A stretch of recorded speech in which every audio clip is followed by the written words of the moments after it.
Hey guys, welcome to Whispers of Charleston. We're gonna do some more of Ann Street.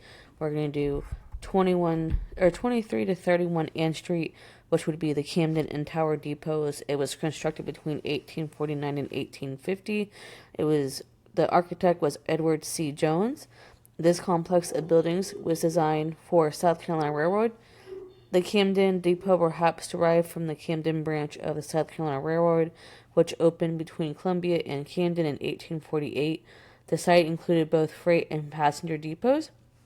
Running the width of the block, the Tower Depot, which shares the address of 23 Ann Street and 36 John Street, served as a passenger station. The Camden Depot included two pairs of simulated Gothic Revival gates, with one pair fronting Ann Street and the other John Street.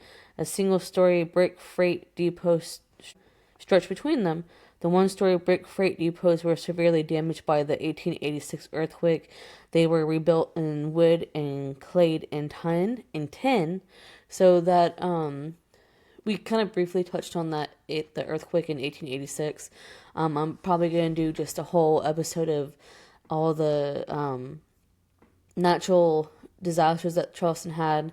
So that earthquake in 1886 was a pretty devastating earthquake, and then we had a hurricane, and I think in 1989, Hugo, which a lot of people who listen that are in North Carolina will also know that Hugo was a pretty hefty hurricane that came through South Carolina and North Carolina and destroyed a lot of properties that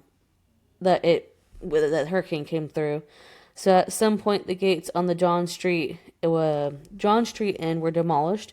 Those on Ann Street now provide a pedestrian entrance to the Children's Museum of the Low Country at 25 Ann Street. The southern end of 23 Ann and 36 John Street serves as a transportation hub for CARTA, Charleston Area Regional Transport Authority, whose offices occupy 36 John Street. The Charleston Visitor Center occupies the Ann Street end of this building. Within, though it uses the 375 Meeting Street address, the building just to the west serves as a visitor center, bus shed, where numerous city and philanthropic events are held year-round. Another former depot building on this complex houses the Best Friend of Charleston Museum. So if y'all heard dogs in the background, that's we have 3 dogs in the house at the moment, so ignore those barkings. But those are the train depots.